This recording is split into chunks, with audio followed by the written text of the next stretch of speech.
Hey folks, Liz Foggerland with Olive Branch Studios. This morning I am recovering from vacation and just happy to be home actually. Thank you, Lord, for that.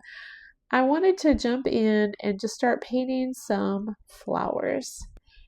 And I am not I'm not being specific like with my flowers, the types or the colors.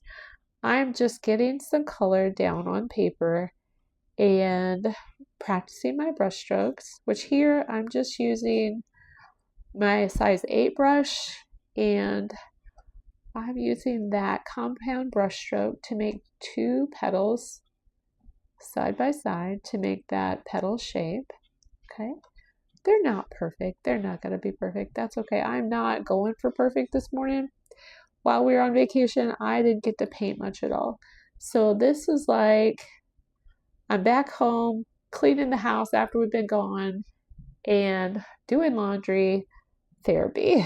So this is good brush practice, guys, especially making petals. They just, using that light pressure, heavy pressure, it really does give you good practice, okay? And I just used my turquoise color, and I put a little bit of Naples yellow down, and I'm going to go in and grab some brown. I think this is burnt umber. I'm going to drop that in towards the bottom.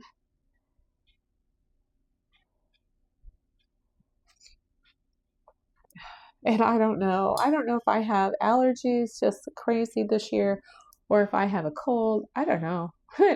I tell you what, I am done with seasonal allergies for sure.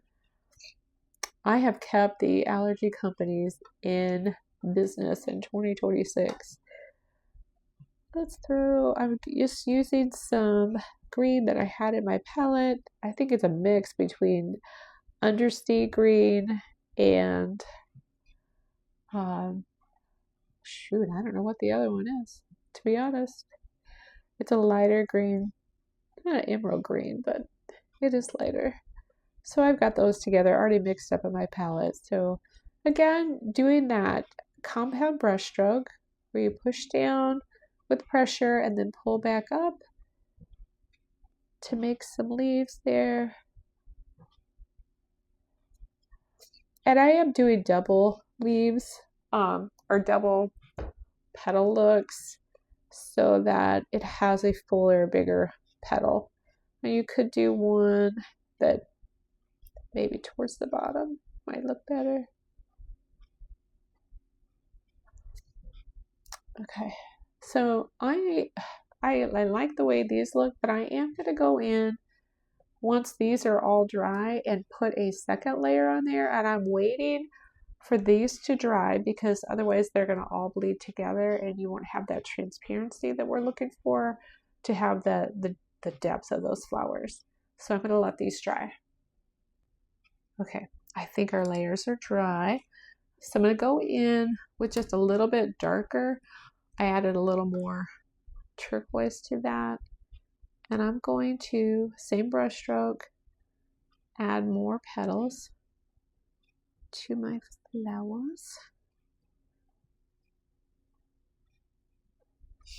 And I am doubling up, so I'm going 1, 2 strokes there.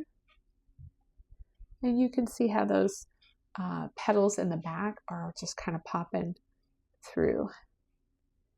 You can see right through them. That's pretty cool.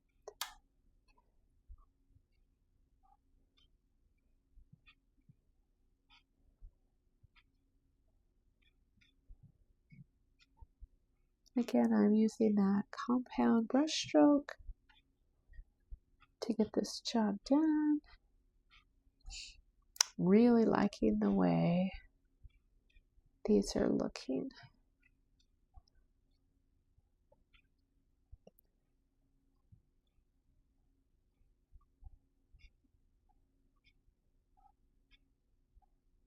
And on these corners, I am kind of rounding that out a little, making that curve. not something you have to do, but it kind of gives it that different angled look, different view.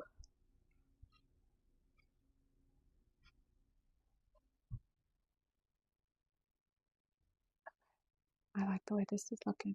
Now I'm going to let this dry.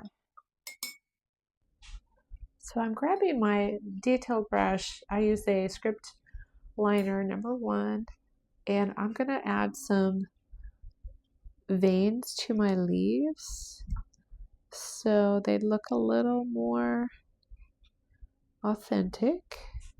I guess that's the right word.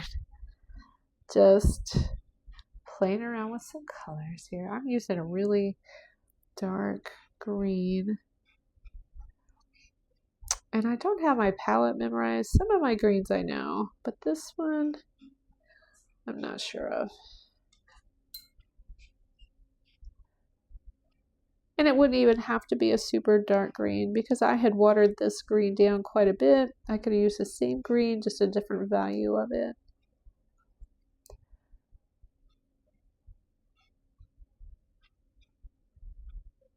Yeah, I really like how this has turned out. And I think I'm going to go back in with my turquoise and do like a splatter effect over the top of it. I usually do like to do that. So I'm going to just tap this on my finger, get some color up there towards the top, do some around the edge. There. Just that splatter effect. And then of course this has to dry and then we'll take the tape off.